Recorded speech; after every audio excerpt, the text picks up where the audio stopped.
Everybody's inquiring about the boss sauce. How do I get the boss sauce? How do I do this? How do I do that? I'm going to give you the sauce. One time and one time only. Listen very carefully. The prices are the prices. There's no budging. There's no movement. Y'all want what I got? Y'all want what I have? I'll pay the price that I paid. Simple and plain. That's all I'm saying. It start off with Drea the Virgo. She been pushing me. Drea is awesome. Go in there, fix everything. She's the truth. You see my push. You see how I'm dropping. You see everything. Even you see my website.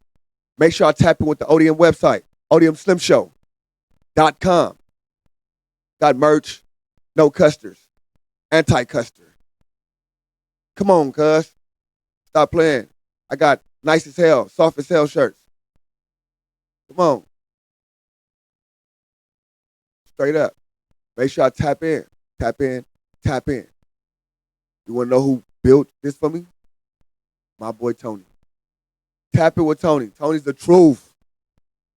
He got a lot of knowledge about a lot of different things. Tap in.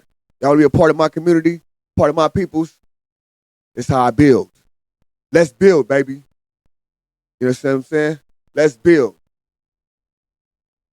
It's your boy ODM Slim from the ODM Slim Show. Welcome. California.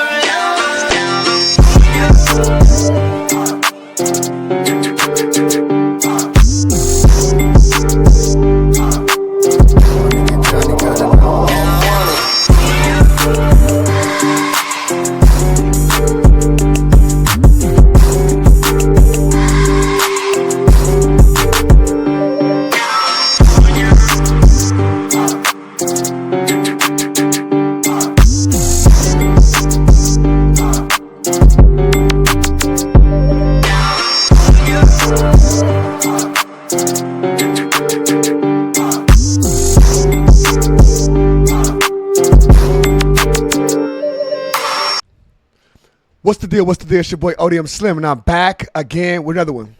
We got a lot of things to do, a lot of content to get into. So let's get into this content. So, G-Face. G-Face, G-Face. Nah, for real, it's the real G-Face. It's not the Armenian, the fake G-Face, none of that. G-Face 5-1 Troubles. Everybody know me and G-Face hood doesn't see eye to eye, but me as an individual, a grown man, I can care less. On No Jumper, G-Face brought me up, whatever. They brought me up to G-Face. G-Face spoke on me. It was great things I felt. You know what I'm saying? Me being a member, me coming from that era, me hearing the way he speak on me. But he said a lot of things like I was his little homies. You know what I'm saying? Andre and them generation. You know what I'm saying? Lucci and them. So shout out Lucci and all them, bro. Shout out to everybody. You know what I'm saying? I'm not even a nigga like that to be trying to take no fame from nobody. So shout out to them, the ones that, you know what I'm saying, that made me a better man today. Simple and plain.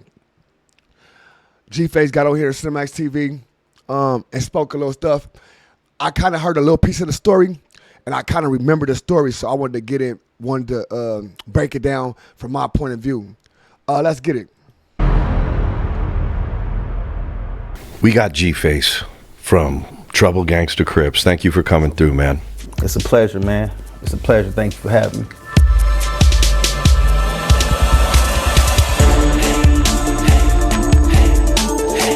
This is what I like about Cinemax TV. They tell you to bring your photos, send us the photos in, send us this in, send us that in, and they put a compilation together. And I love when they did that. If y'all know, back a little while ago, me, Dre 5, Normandy FBS, Lupe, and the Risk Takers, we were up there and did our thing.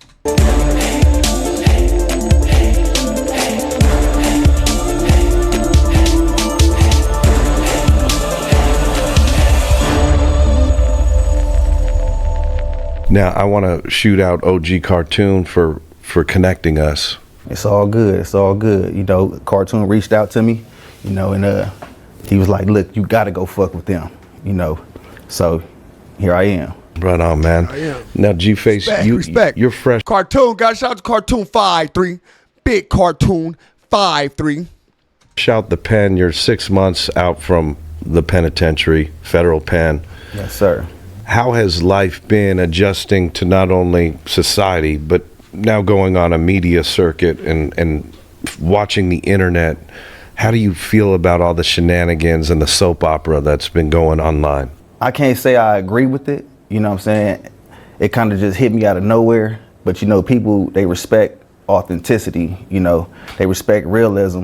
That's 100%. They do. They respect realism. They respect authenticity. They respect a real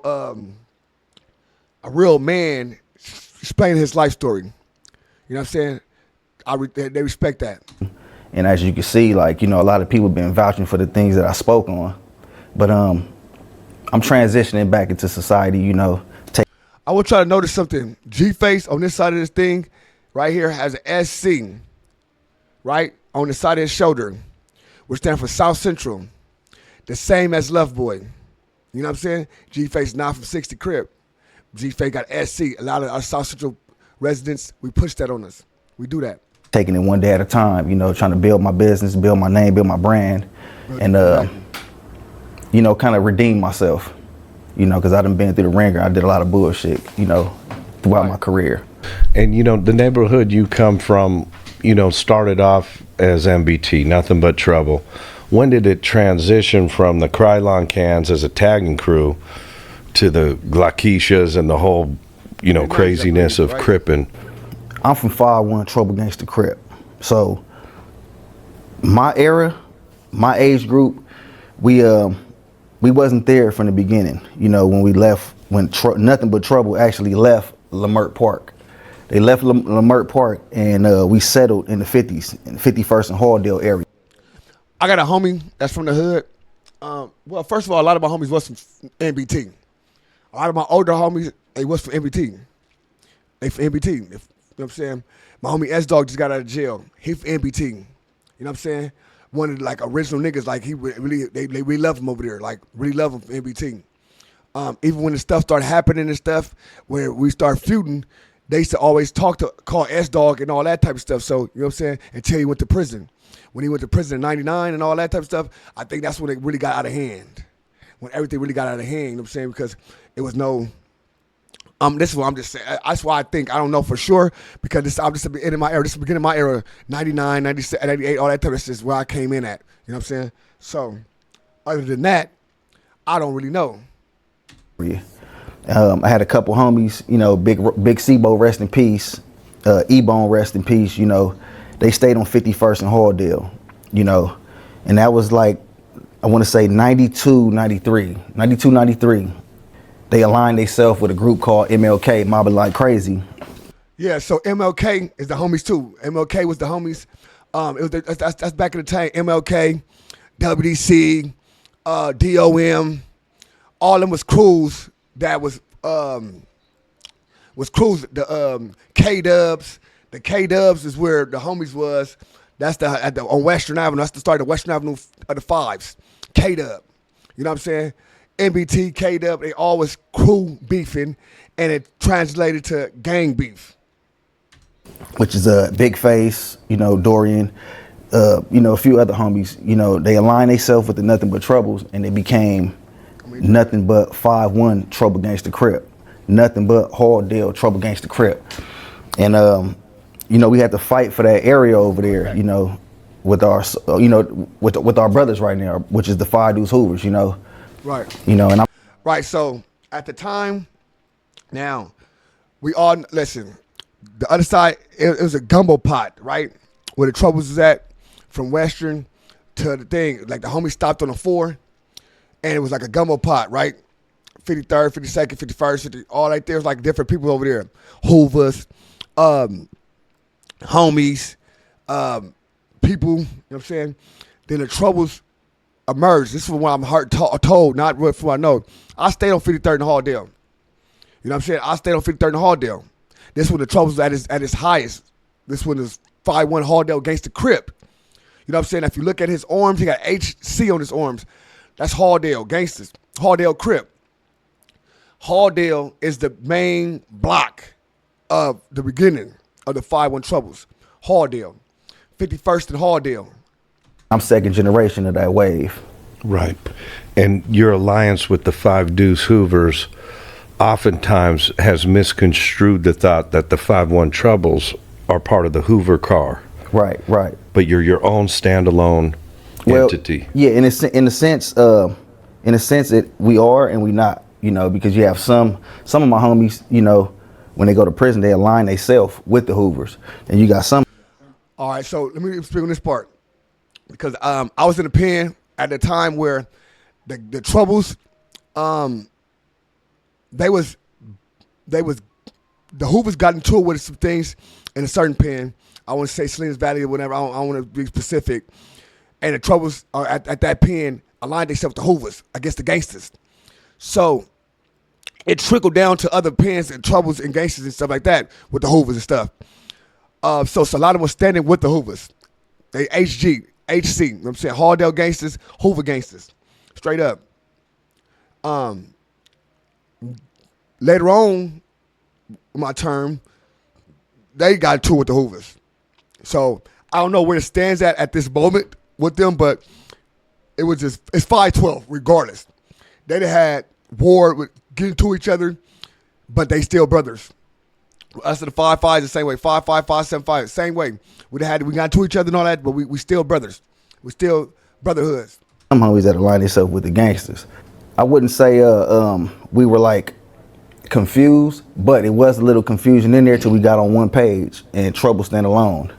MBT, when Nothing But Trouble, the tagging crew, didn't a lot of the members kind of fan out into different gangs? Yeah, when they seen it, it became serious. They like, oh, these niggas out here banging now, like it's serious, you know. Right, the same thing with K-Dub, WDC, DOM, all these crews.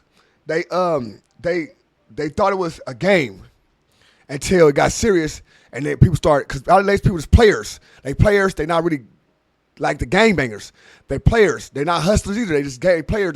They got the females. They tagging. They started to stay at that word. And when a gang culture forced them to be in that wave, a lot of people just disappeared. The same people you see on internet, like OG, say from 5-5, I don't know what to call him, but he disappeared in the 80s when the 5-5s decided to turn NACs. So he disappeared, and now that he tried to reappear and like he's a part of the 5-5 history, but he really was from BHT, which is Big Time Hustlers, before the 5-5s turned 5-5 Neighborhood Crip. There's BHTs. And certain people try to, you know what I'm saying, try to use that. Oh, no, well, I ain't from 5-5. No, you from BHT. It's a big difference. You know, we had our first conflict, you know, with the 5-5s. You know, they used to be hustlers, but they 5-5 Neighborhood Crips. Right. And once people seen it got serious, you know, they went their own way.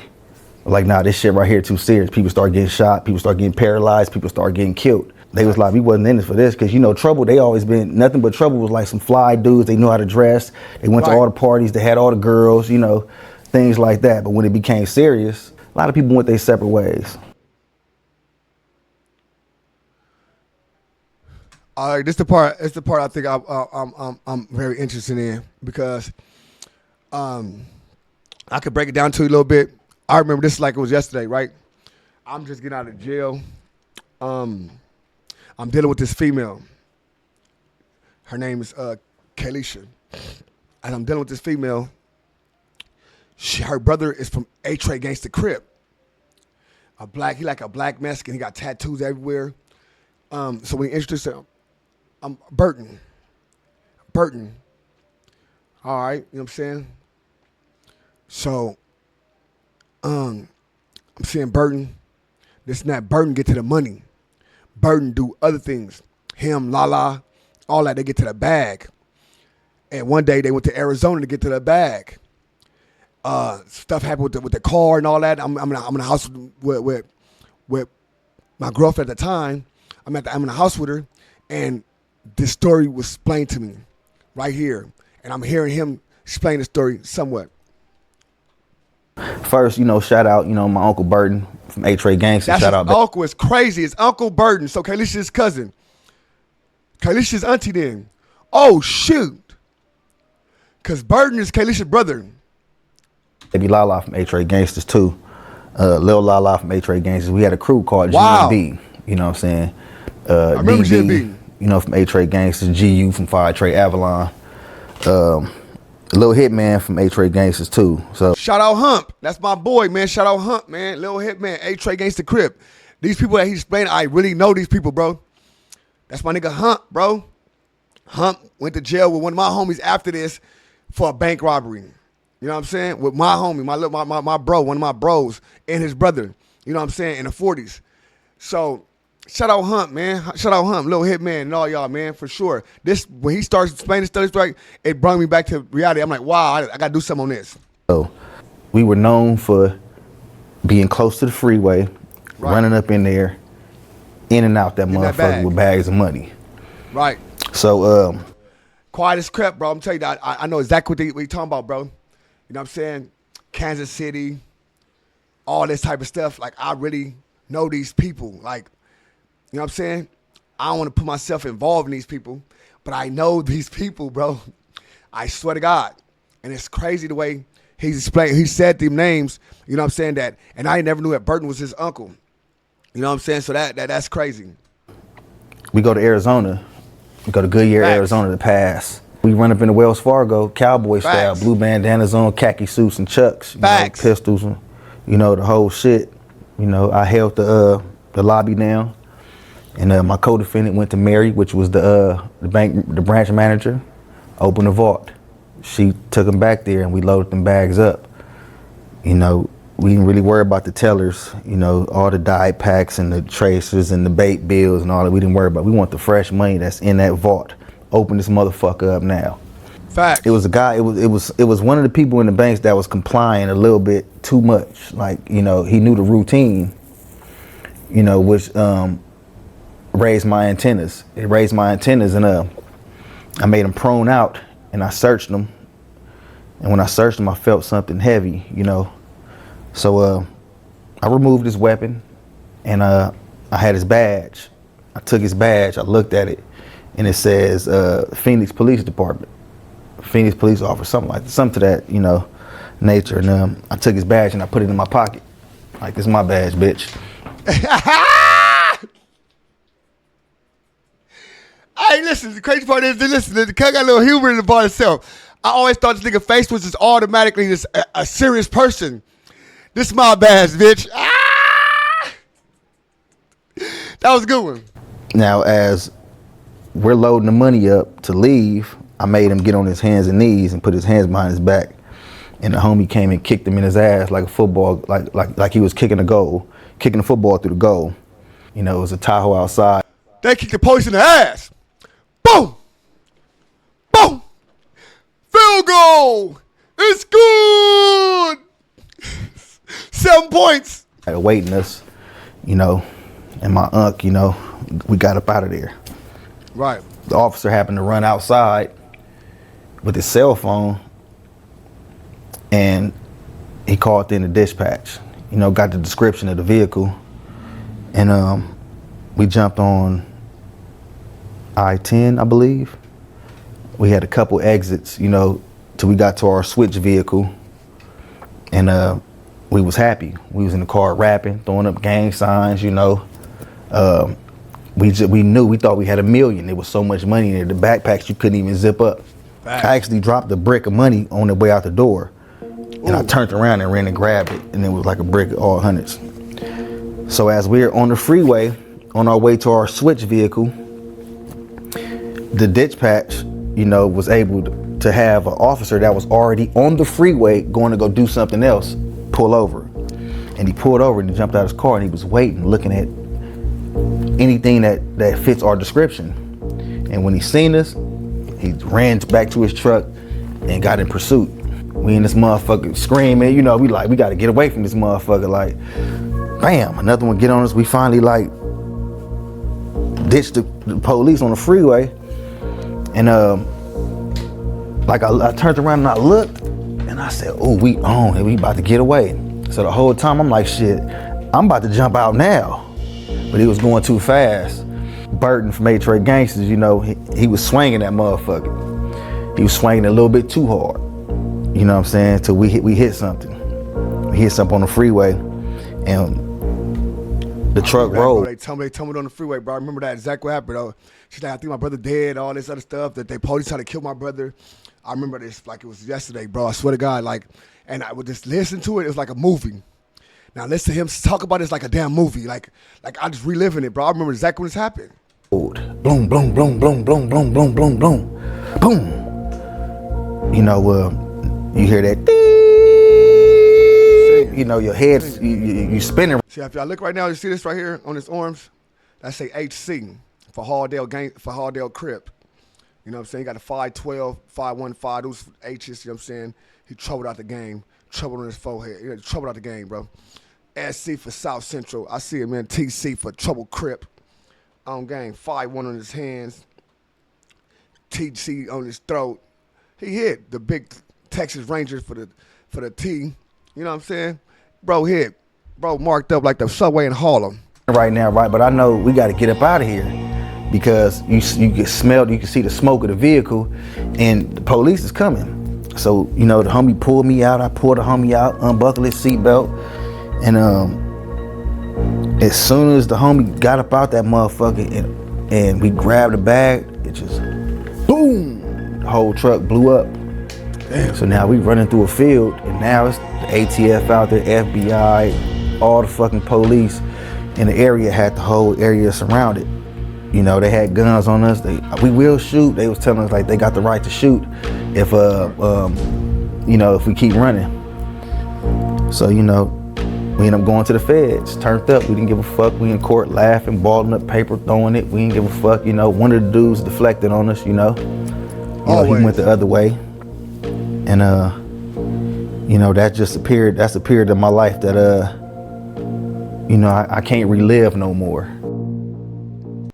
Facts. Look, we're gonna stay right here, man. I want to break this thing down a little more because, like, you know what I'm saying? I don't want to just give everything to you at one time. But this is facts, bro. Like, I really understood with that. Like, shout out Kaylisha, bro. You know what I'm saying? At the time, she living on Washington 4th Avenue in the 20 Bloods, Avenue 20 Bloods, in the Blackstones, you know what I'm saying? I remember when it first happened, bro, when all that stuff happened, he went to jail. He got out in the halfway house now and all that type of stuff. I remember all that, you know what I'm saying? And to see that G-Face was a part of that, it's crazy. It's crazy how they, you know what I'm saying, this stuff come together. I'm in prison, but my heart and mind is free. Gangsters hate on the streets are doing more than sometimes than me. Straight up, they need 30 police squads with them every time they walk down the street. Suge Knight. Yeah, man. Well, listen, let's get to this, man. We're gonna stop right here. If y'all want the rest of it, man, let me know if y'all want the rest of it, man. Like, continue the G-Face story. Continue the G-Face story. I'm gonna go find some more G-Face stuff. You know what I'm saying? I just want to get a little bit out the no jumper little realm. But yeah, you know, it's the Adam Wax show today, so will be tapping in with that. Like, comment, subscribe, man. ODM Slim, man. ODM Slim, baby. ODM Slim, ODM Slim, ODM Slim. Like, comment, subscribe. Let's get to the 35,000. Then the 40,000. Then the 45,000. Then the 50.